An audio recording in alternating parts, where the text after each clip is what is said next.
সবাইকে স্বাগতম চট্টগ্রাম সরকারি মহিলা কলেজের সমাজবিজ্ঞানের একাদশ শ্রেণীর ক্লাসে তোমাদেরকে সবাইকে স্বাগতম। আমি মোহাম্মদ শাহেদ পারভেজ, প্রভাষক, সমাজবিজ্ঞান বিভাগ, চট্টগ্রাম সরকারি মহিলা কলেজ। নতুন এই কলেজে আগমন উপলক্ষে তোমাদের সবাইকে আমি স্বাগতম জানাচ্ছি। এই কঠিন পরিস্থিতিতে আমরা ক্লাসে পার্টিসিপেট করতে পারছি না, এই জন্য যাতে তোমরা ঘরে বসে তোমাদের পড়াশোনা চালিয়ে যেতে পারো, এই জন্য আমরা চেষ্টা করছি অনলাইন ক্লাসের মাধ্যমে তোমাদের পড়াশোনা যাতে তোমরা চালিয়ে যেতে পারো, সেই জন্য যথেষ্ট হেল্প করা। আশা করি তোমরা সবাই ভালো আছো এবং অনলাইন ক্লাসগুলো ভালো মতো মনোযোগ দিয়ে করলে তোমাদের পড়ালেখার আশা করি কোনো ক্ষতি হবে না। তো এই অনলাইন ক্লাস আজকে সমাজবিজ্ঞানের ক্লাসে তোমাদের সবাইকে আমি স্বাগতম জানাচ্ছি। আমি আগে সর্বপ্রথম সমাজবিজ্ঞানের প্রথম অধ্যায় নিয়ে আলোচনা করব। এই অধ্যায়ের নাম হচ্ছে সমাজবিজ্ঞানের উৎপত্তি ও বিকাশ। তোমরা যে ব্যক্তিটির ছবি দেখছো, ইনি খুব বিখ্যাত একজন ব্যক্তি। এর নাম হচ্ছে অগাস্ট কোর্ট, ফ্রান্সে জন্মগ্রহণ করেন। 1839 সালে তিনি সর্বপ্রথম সমাজবিজ্ঞান শব্দটির বা সমাজবিজ্ঞান বিষয়টি প্রবর্তন করেন। এই বিষয় প্রবর্তনের পর থেকে সমাজবিজ্ঞান পৃথিবীতে এখন খুবই পপুলার একটা সাবজেক্ট। তোমরা জানো, তোমরা অনেকে মনে করো যে সমাজবিজ্ঞান একটা ইজি সাবজেক্ট, আমরা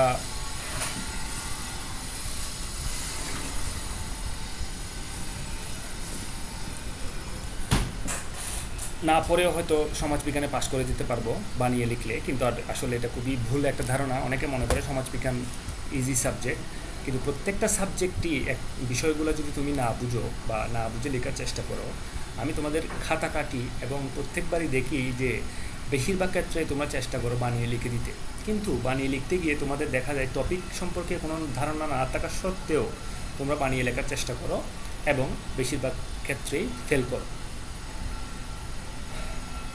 তোমরা কেউ মনে করবে না কখনো যে সমাজবিজ্ঞান একটা ইজি সাবজেক্ট, যে কোনো কিছু লিখে দিলে আমরা পাশ করে যাব। তো আশা করি আজকে তোমাদেরকে আমি হতাশ করবো না এরকম নেগেটিভ কথা বলে। এই যে বিখ্যাত ব্যক্তিটির ছবি দেখছো, ইনি হচ্ছেন সমাজবিজ্ঞানের দ্য ফাদার অফ সোশিওলজি বা সমাজবিজ্ঞানের জনক। উনি সর্বপ্রথম সমাজবিজ্ঞানকে প্রাতিষ্ঠানিক রূপ দেন এবং পরবর্তীতে এই সমাজবিজ্ঞান অনেক দূর এগিয়ে যায়। বর্তমানে পৃথিবীর অন্যতম একটা সাবজেক্ট, পপুলার একটা সাবজেক্ট হচ্ছে সমাজবিজ্ঞান। আমি আজকে সমাজবিজ্ঞানের বেসিক বিষয়গুলো নিয়ে আলোচনা করব। আসলে তোমরা সবাই বুঝতে পারবে সমাজবিজ্ঞানের ধারণা।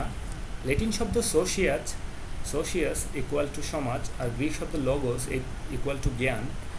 এই দুইটা শব্দের সমন্বয়ে সোশিওলজি শব্দটির উৎপত্তি হয়, যেটার বাংলা হচ্ছে সমাজবিজ্ঞান। অর্থাৎ ল্যাটিন শব্দ সোশিয়াস এবং লগোস মিলে সোশিওলজির উৎপত্তি হয়, যেটার অর্থ হচ্ছে সমাজবিজ্ঞান। যদি প্রাথমিক একটা ডেফিনেশন আমরা দেখি, তোমরা দেখতে পাচ্ছ সহজ কথায় বিজ্ঞানের যে শাখায় মানবাচরণ ও সমাজ সম্পর্কে পঠন পাঠন ও গবেষণা করে সেটাই হচ্ছে সমাজবিজ্ঞান। অর্থাৎ সমাজের মানুষের মানব আচরণ এবং ওই সমাজ সম্পর্কে যদি যে বিজ্ঞান গবেষণা করে সেটার নাম হচ্ছে সমাজবিজ্ঞান। এখন আমরা অনেকেই বলতে পারি যে বিজ্ঞান তো আসলে ম্যাথমেটিক্যাল, বা বিজ্ঞানের জিনিসগুলো হচ্ছে 100% কারেক্ট, তাহলে সমাজবিজ্ঞান কি একটা বিজ্ঞান? এটাকে একটা বিজ্ঞান বলা যাবে? এই বিষয় নিয়ে তোমরা পরবর্তী একটা ক্লাসে আমি আলোচনা করব, সমাজবিজ্ঞান কি আসলেই বিজ্ঞান কিনা। আজকেও একটু আলোচনা করব, আশা করি তোমরা মনোযোগ দিবে।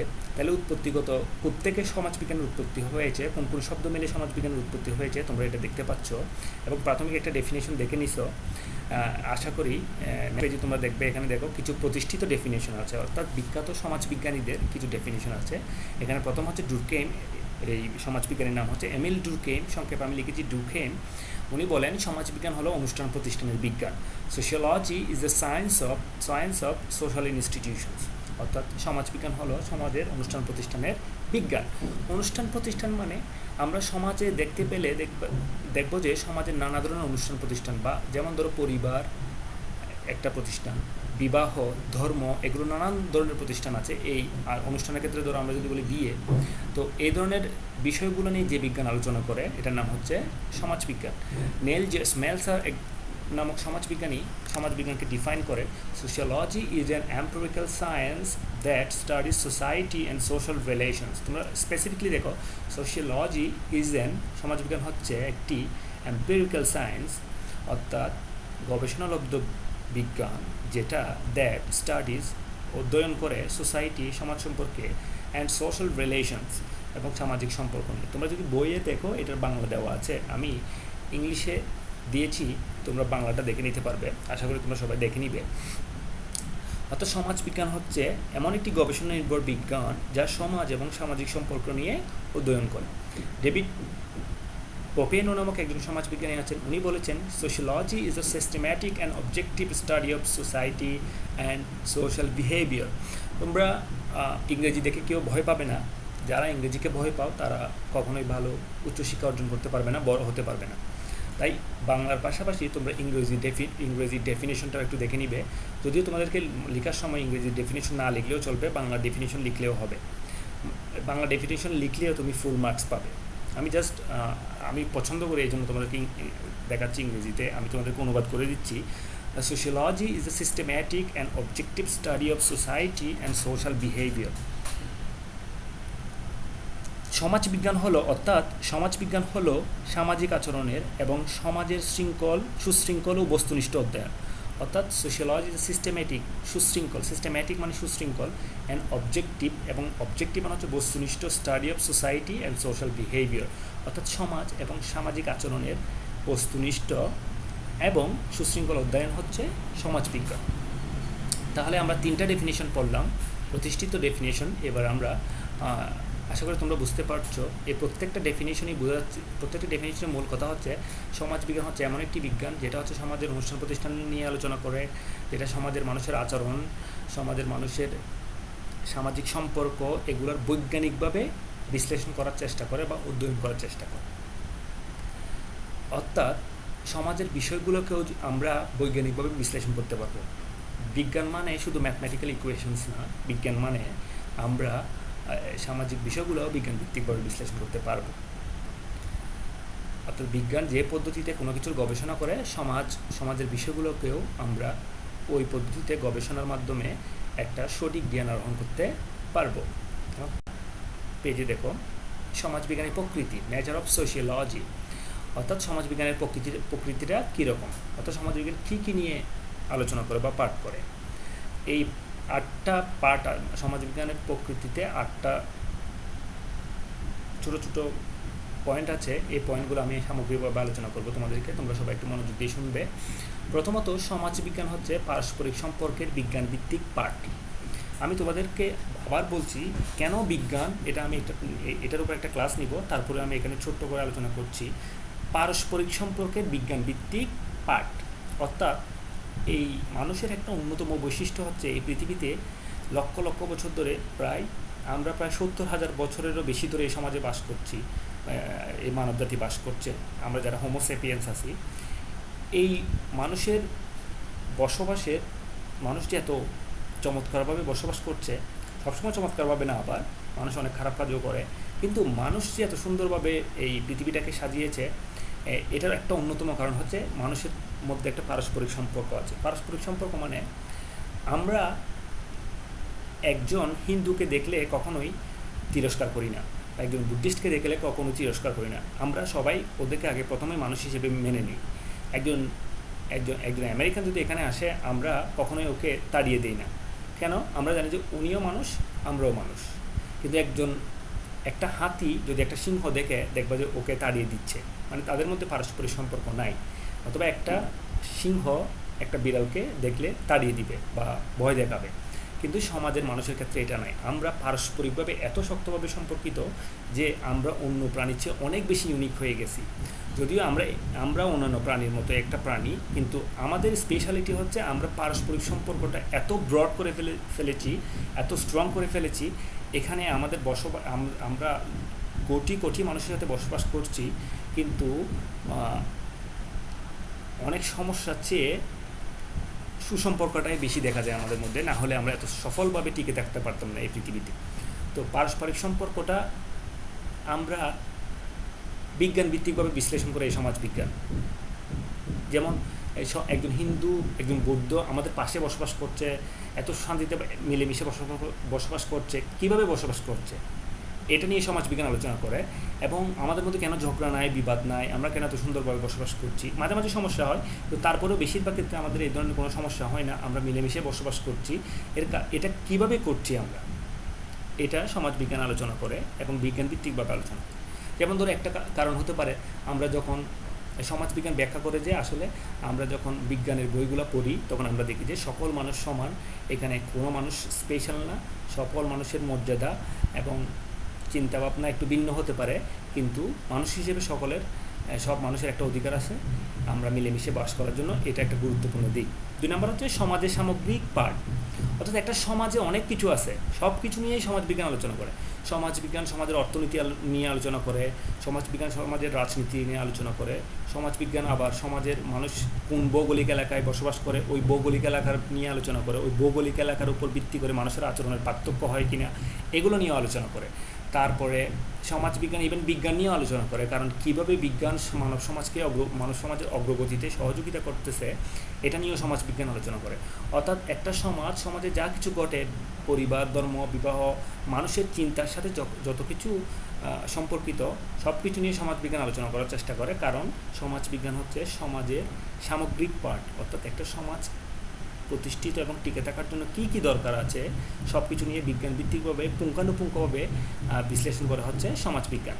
3 নম্বর হচ্ছে সমাজের বিজ্ঞানভিত্তিক পার্ট। আমি আগে বলে দিয়েছি, অর্থাৎ সমাজবিজ্ঞান শুধু ব্যাখ্যা করে না, বিজ্ঞানভিত্তিকভাবে ব্যাখ্যা করে। বিজ্ঞানভিত্তিকভাবে কীরকম? ধরো আমাদের সমাজের প্রায় 20% মানুষ দারিদ্র্যসীমার নিচে বসবাস করে। এখন সমাজবিজ্ঞানের মূল কাজ হবে এখানে কয় পার্সেন্ট মানুষ দরিদ্রসীমার নিচে বাস করে। প্রথমে সমাজবিজ্ঞান কী করবে? সমাজবিজ্ঞানীরা একটা প্রশ্নপত্র তৈরি করবে, একটা ম্যাথমেটিক্যাল ইকুয়েশন তৈরি করবে, একটা মানুষ দিনে কত কিলো ক্যালোরি ভোগ করে বা কত কিলো ক্যালোরি ভোগ করলে এই মানুষটা দরিদ্র না, এটা ঠিক করে প্রশ্নপত্র তৈরি করার মাধ্যমে গ্রামে গিয়ে বা শহরে গিয়ে সমাজবিজ্ঞানীরা কী করে? মানুষের কাছ থেকে তথ্য নেয়। এই তথ্যগুলো পরবর্তীতে বিশ্লেষণ করে ওরা ভাগ করে যে কোন মানুষ দরিদ্রসীমার নিচে বাস করে, কোন মানুষ দরিদ্র, কোন মানুষ উচ্চবিত্ত, কোন মানুষ নিম্নবিত্ত। অর্থাৎ এই দারিদ্র কীভাবে দারিদ্রতাটা কীভাবে সমাজে প্রভাব ফেলতেছে বা কত পার্সেন্ট মানুষ দারিদ্র, সমাজবিজ্ঞানীরা সেটা বের করে ফেলতে পারে। অর্থাৎ দারিদ্রতা হচ্ছে সমাজের একটা গুরুত্বপূর্ণ পার্ট। এটা কত পার্সেন্ট মানুষ দরিদ্রসীমার নিচে বসবাস করে এটা সমাজবিজ্ঞানীরা বের করতে পারে বৈজ্ঞানিকভাবে, অর্থাৎ গবেষণার মাধ্যমে। গবেষণা হচ্ছে বিজ্ঞানের একটা গুরুত্বপূর্ণ পার্ট। তাহলে আমরা সমাজবিজ্ঞানকে বলতে পারবো বিজ্ঞানভিত্তিক পার্ট, ইয়েস আমরা বলতে পারবো। এবার হচ্ছে বিশ্লেষণধর্মী। বিশ্লেষণ আমরা সবাই জানি, বিশ্লেষণ করো, আমরা সবাই জানি, আমরা এই ক্লাস 9-10-এও পড়েছি, কোনো একটা টপিক দিয়ে আমাদেরকে বলে দেওয়া হয় যে এটা বিশ্লেষণ করো, অর্থাৎ পুঙ্খানুপুঙ্খ রূপে এটা আলোচনা করো। যেমন ধরো বেকারত্বের কারণগুলো কী? আমরা বলতে পারবো যে আমাদের দেশে 40% মানুষ ধরো বেকার। এখন আমাদেরকে আরও গভীরে জানতে চাইলে আমাদেরকে যেতে হবে যে কেন মানুষগুলো বেকার। শিক্ষা, আমাদের দেশে যদি 60% মানুষ শিক্ষিত, তারপরেও কেন 60% মানুষ বেকার বা 40% মানুষ বেকার? এটা নিয়ে আমরা গবেষণা করব। অর্থাৎ গবেষণা করে পুঙ্খানুপুঙ্খ রূপে বিশ্লেষণ করব যে আসলে কী জন্য বেকার মানুষ। হয়তো অলসতার কারণে অনেকে চাকরি করে না, টাকা পয়সা কিছু আছে কিন্তু সে আর বেশি পরিশ্রম করতে চায় না, এটা একটা কারণ হতে পারে। তারপরে বিজ্ঞানভিত্তিক শিক্ষা নাই, এটা একটা কারণ হতে পারে। অর্থাৎ একটা বেকারত্বের যে অনেকগুলো কারণ আছে এগুলো আমরা বিশ্লেষণ করতে পারবো সমাজবিজ্ঞানের মাধ্যমে। সমাজবিজ্ঞানীরা গবেষণার মাধ্যমে প্রত্যেকটা বিষয় নিয়ে বিশ্লেষণ করবে এবং বিশ্লেষণ করে একটা কিছু কারণ বের করবে। এই কারণগুলো হচ্ছে বিশ্লেষণধর্মী কারণ বা বিশ্লেষণ করেই আমরা বের করব। তাহলে বোঝা যাচ্ছে সমাজবিজ্ঞান একটা বিশ্লেষণধর্মী বিজ্ঞান। আচ্ছা, 5 নম্বর হচ্ছে সমাজের গঠন, প্রকৃতি ও সামাজিক কাঠামো। আচ্ছা, প্রত্যেকটা সমাজ, আমরা যে বিল্ডিংয়ে বসবাস করি বা বাড়িতে বসবাস করি, এই বাড়ির কিছু কাঠামো আছে। যেমন ধরো কংক্রিটের বিল্ডিং হলে কিছু পিলার থাকে বা ওয়াল থাকে যেগুলোর উপর একটা বাড়ি দাঁড়িয়ে থাকে। আবার যদি শনের বা কাঠের হয় তাহলে কাঠের কতগুলো পিলার থাকে, এই কাঠের কতগুলো বড় বড় গাছ থাকে যাতে স্ট্রাকচার পুরো বাড়িটা ধরে রাখে। তো সমাজ কিসের উপর ভিত্তি করে প্রতিষ্ঠিত? যেমন ধরো পরিবার সমাজ টিকে থাকার একটা অন্যতম গুরুত্বপূর্ণ মানদণ্ড। ধর্ম, আমরা ধর্মের মাধ্যমে সবাই একই রকম বিশ্বাস করি, এই জন্য সবার মধ্যে আমরা একটা সুসম্পর্ক তৈরি করে রাখি। বিবাহ, সমাজে টিকে থাকতে হলে আমাদেরকে বিয়ে শাদী করতে হবে, তাহলে এটাও একটা সমাজের কাঠামো। অর্থাৎ সমাজ কিসের উপর প্রতিষ্ঠিত? অর্থনীতি, আমাদের সমাজে আমরা সমাজে টিকে থাকতে হলে আমাদের টাকা পয়সা লাগবে। এগুলো হচ্ছে সমাজের প্রতিষ্ঠিত হওয়ার এক একটা মানদণ্ড। অর্থাৎ এগুলোর উপর কীভাবে সমাজ দাঁড়িয়ে আছে বা সমাজের গঠন কাঠামোটা কীরকম। যেমন আমাদের সমাজ হচ্ছে পুঁজিবাদী সমাজ, কিছু সমাজ আছে সমাজতান্ত্রিক সমাজ, আমরা জানতে পারবো যে এই সমাজের মূল কাঠামোগুলো কী। যেমন ধরো মূল কাঠামোর একটা হচ্ছে পরিবার, পরিবার না থাকলে সমাজ টিকে থাকবে কিনা আমরা সন্দেহ পোষণ করি। ধর্ম না থাকলেও সমাজে বিশৃঙ্খলা তৈরি হবে। অর্থাৎ সমাজ কী কী নিয়ে গঠিত বা প্রতিষ্ঠিত এগুলো নিয়ে সমাজবিজ্ঞান বিশদভাবে আলোচনা করে। আচ্ছা, সমাজবিজ্ঞান 6 নম্বরে এবার দেখো, 6 নম্বর হচ্ছে নৈতিকভাবে নিরপেক্ষ। এটা কী কথা আবার? নৈতিকতা নিরপেক্ষ মানে হচ্ছে সমাজবিজ্ঞানীরা বিভিন্ন বিষয় নিয়ে গবেষণা করে। যেমন ধরো আমাদের দেশে যতই বলি, আমাদের দেশে মুসলিমদের চেয়ে হিন্দুরা কম সুযোগ সুবিধা পায়, একটু বৈষম্যের শিকার হয় তারা। কেন? তারা হচ্ছে মাইনরিটি, সংখ্যালঘু। এখন আবার হিন্দুদের চেয়েও আরও বেশি কম সুযোগ সুবিধা পায় হচ্ছে আদিবাসীরা, কারণ ওরা পাহাড়ের অনেক কঠিন জায়গায় বসবাস করে। ওদের কাছ থেকে হসপিটাল, পুলিশ পাড়ি, তারপরে বাজার অনেক দূরে, এই জন্য তারা আমাদের থেকে একটু পিছিয়ে থাকে। শিক্ষা দীক্ষায়ও তারা আমাদের চেয়ে পিছিয়ে থাকে। এখন এগুলো গবেষণা করার সময় সমাজবিজ্ঞানীরা গবেষণা করার সময় যেটা সত্য সেটাই তুলে ধরবে। একজন মুসলিম সমাজবিজ্ঞানী যদি গবেষণা করে, তাহলে গবেষণায় যা যা পেয়েছে, ধরো আমরা যদি বলি যে কিছু মুসলিম আছে অন্য ধর্মাবলম্বী মানুষকে পছন্দ করে না বা ঘৃণা করে, সমাজবিজ্ঞানী যদি এটা খুঁজে পায় যে মুসলিম সম্প্রদায়ের মানুষ % মুসলিম সম্প্রদায়ের মানুষ এত% মুসলিম সম্প্রদায়ের মানুষ হিন্দুদেরকে ঘৃণা করে, তাহলে একজন সমাজবিজ্ঞানী ওটাই লিখবে যেটা সত্য সেটা। অর্থাৎ গবেষণা করে যে ফলাফলটা পাবো আমরা সেটা নিরপেক্ষভাবে প্রকাশ করব। এটার নাম হচ্ছে সমাজবিজ্ঞানের নৈতিকতা, নিরপেক্ষতা। অর্থাৎ নৈতিকভাবে একজন সমাজবিজ্ঞানী গবেষণার ফলাফল হিসেবে যা পাবে সত্য তাই প্রকাশ করবে। এখানে তার ধর্ম, বর্ণ কিছুই প্রভাবিত করতে পারবে না। অর্থাৎ একজন সমাজবিজ্ঞানী গবেষণালব্ধ যে জ্ঞানগুলো পেয়েছে সঠিকভাবে সত্যরূপে জনগণের কাছে তুলে ধরা, এটা হচ্ছে নৈতিকতা, নিরপেক্ষতা বলে এটাকে। অর্থাৎ একজন বিজ্ঞানী যেমন আমরা একসময় জানতাম যে এই পৃথিবী ঘুরে না, সূর্য ঘুরে। এটা প্রায় 5 থেকে 10 হাজার বছরের মতো পৃথিবীতে সত্য হিসেবে প্রতিষ্ঠিত ছিল। কিন্তু পরবর্তীতে বিজ্ঞানীরা যখন পেয়েছে যে আসলে না, সূর্যের চারদিকে পৃথিবী ঘুরে, সূর্য অনেকটা স্থির, সূর্য ঘুরে কিন্তু সূর্যের চারদিকে পৃথিবী ঘুরে, পৃথিবী স্থির না। অর্থাৎ বিজ্ঞানীরা যখন সত্য টেলিস্কোপ এবং বিভিন্ন গবেষণার মাধ্যমে পেয়েছে যে পৃথিবী স্থির না, তখন তারা সেটাই প্রকাশ করে জনগণের সামনে। ঠিক সমাজবিজ্ঞানীও দারিদ্রতা পরিমাপ করতে গিয়ে যদি দেখে যে আমাদের দেশের আদিবাসী সম্প্রদায়ের মানুষরা পাহাড়ে বসবাস করার কারণে কিছুটা বেশি দারিদ্র পীড়িত, অন্যদিকে মুসলিম সম্প্রদায়ের মানুষরা সমতল ভূমিতে বা শহর এলাকার পাশে বসবাস করার কারণে তারা একটু কম দারিদ্র পীড়িত। তাহলে এই সত্যটা কিন্তু একজন মুসলিম সমাজবিজ্ঞানী প্রকাশ করতে বাধ্য বা প্রকাশ করবে। এটাই হচ্ছে নৈতিকতা, নিরপেক্ষতা। অন্যদিকে একজন আদিবাসীও যদি মনে করে যে আমরা অর্থনৈতিকভাবে কিছুটা পিছিয়ে আছি কিন্তু মানুষ হিসেবে আমরা অনেক সুখী, যদি এরকম গবেষণায় তারা পায় যে আমরা মুসলিম সম্প্রদায় থেকে বেশি সুখী, তখন সেটাই প্রকাশ করতে হবে। এটার নাম হচ্ছে সমাজবিজ্ঞানের নৈতিকতা, নিরপেক্ষতা। বুঝা গেছে? এখন 7 নাম্বারটা হচ্ছে সমাজ পরিবর্তনের তাত্ত্বিক বিশ্লেষণ। আমরা জানি সমাজ নিয়মিতই পরিবর্তন হয়। আজ থেকে 20 বছর আগে কোনো মোবাইল ফোন ছিল না, ইন্টারনেট ছিল না আমাদের দেশে, কিন্তু এখন অ্যাভেলেবল ছিল না সব মানুষের জন্য। এখন সব মানুষের হাতে হাতে স্মার্টফোন। এক সময় আমাদের দেশে অ্যারেঞ্জ ম্যারেজ বেশি হতো, এখন অ্যাফেয়ার ম্যারেজ বেশি হচ্ছে। এটা কেন হচ্ছে? এক সময় আমাদের দেশে ডিভোর্স কম হতো, এখন ডিভোর্সের সংখ্যা কেন বেশি বেড়ে গেছে? বর্তমানে আরও একটা আলোচিত বিষয় হচ্ছে রেপ। আগের তুলনায় এখন বেশি রেপ হচ্ছে কেন? এটা কেন পরিবর্তন হলো? এই পরিবর্তনের মূল কারণ কি? যেমন আগের তুলনায় এখন মানুষ বেশি মনে করা হয়, আগের তুলনায় এখন মানুষ অনেক বেশি কম পড়াশোনা করে, মানে বই কম পড়ে। কেন কম পড়ে? আমাদের যদি গবেষণা করে দেখা গেছে, ইউএসএতে বেশ কয়েকটা গবেষণা হয়েছে। এই গবেষণায় একটা অন্যতম কারণ দেখা দিয়েছে যে সামাজিক যোগাযোগ মাধ্যম। মানুষ এখন এত বেশি সামাজিক যোগাযোগ মাধ্যমে সময় ব্যয় করে যে তারা বই পড়ার সুযোগ পায় না বা বই পড়তে তারা মনোযোগী হয় না। রেদার তারা সোশ্যাল মিডিয়াতে ফেসবুক, স্ন্যাপচ্যাট, টুইটার এগুলোতে বেশি সময় কাটায়। এগুলোতে সময় কাটাতে গিয়ে এখন মানুষ আর বই পড়ে না। এই বই না পড়ার কারণে এখন পৃথিবীতে নানা সমস্যা তৈরি হচ্ছে। কারণ বই পড়লে মানুষের একটা চিন্তার এবং বিবেকের বিশাল একটা পরিবর্তন আসে। যেটা বই না পড়লে হয় না। তো এই সমাজ যে পরিবর্তন হচ্ছে, আমরা যদিও মনে করছি এখন অনেক বেশি শিক্ষিত মানুষ, কিন্তু আসলে এখন শিক্ষিত সংখ্যা বাড়তে পারে, সার্টিফাইড শিক্ষিত সংখ্যা বলা যাবে এটাকে, অর্থাৎ মানুষের সার্টিফিকেটের সংখ্যা বাড়তে পারে, কিন্তু প্রকৃত শিক্ষায় শিক্ষিত মানুষের সংখ্যা বাড়ছে না। এর ফলে সমাজের রেপ দেখা দিচ্ছে, পরিবেশের অপূরণীয় ক্ষতি করছি আমরা, বর্তমানে ক্লাইমেট চেঞ্জ হচ্ছে তার একটা অন্যতম বৈশিষ্ট্য। তাহলে বোঝা যাচ্ছে সমাজ কী জন্য পরিবর্তন হবে, এটার অনেকগুলো কারণ থাকতে পারে। এই কারণগুলোকে আমরা ব্যাখ্যা করাই হচ্ছে সমাজবিজ্ঞানের কাজ। আচ্ছা, আরেকটা হচ্ছে 8 নাম্বার এবং সর্বশেষ হচ্ছে সামাজিক স্তরবিন্যাসের পাঠ। প্রত্যেকটা সমাজের স্তরবিন্যাসের একটা, অর্থাৎ প্রত্যেকটা সমাজের স্তরবিন্যাস আছে। স্তরবিন্যাসকে আগে বলে দিচ্ছি, সমাজের মানুষের ধর্ম, বর্ণ, অর্থ দিয়ে সমাজের মানুষকে বিভিন্ন শ্রেণীতে যে স্তর বা স্তরায়িত করা হয়, এটার নাম হচ্ছে সামাজিক স্তরবিন্যাস। যেমন আমাদের অর্থনীতি দিয়ে যদি করি, উচ্চবিত্ত, নিম্নবিত্ত, মধ্যবিত্ত।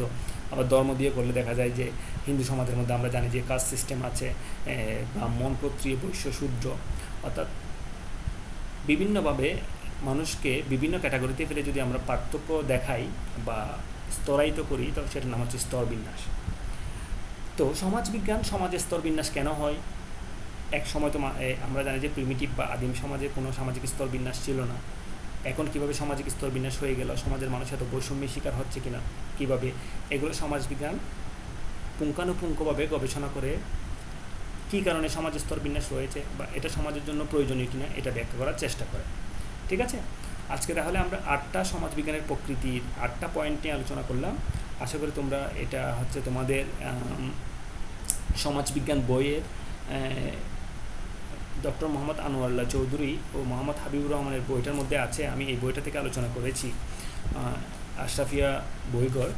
আশা করি তোমরা সবাই বই খুলে আমি যা পড়িয়েছি তার সাথে মিলিয়ে দেখবে এবং নিজে পড়াটা শেষ করে রাখবে, যাতে তোমরা পরীক্ষায় ভালো করতে পারো এবং আগে থেকে প্রিপারেশন নিয়ে রাখতে পারো। আশা করি তোমরা সবাই ভালো থাকবে। নেক্সট ক্লাসে তোমাদের সাথে আবার দেখা হবে এই ভার্চুয়াল লাইফে। আমি আশা করি একদিন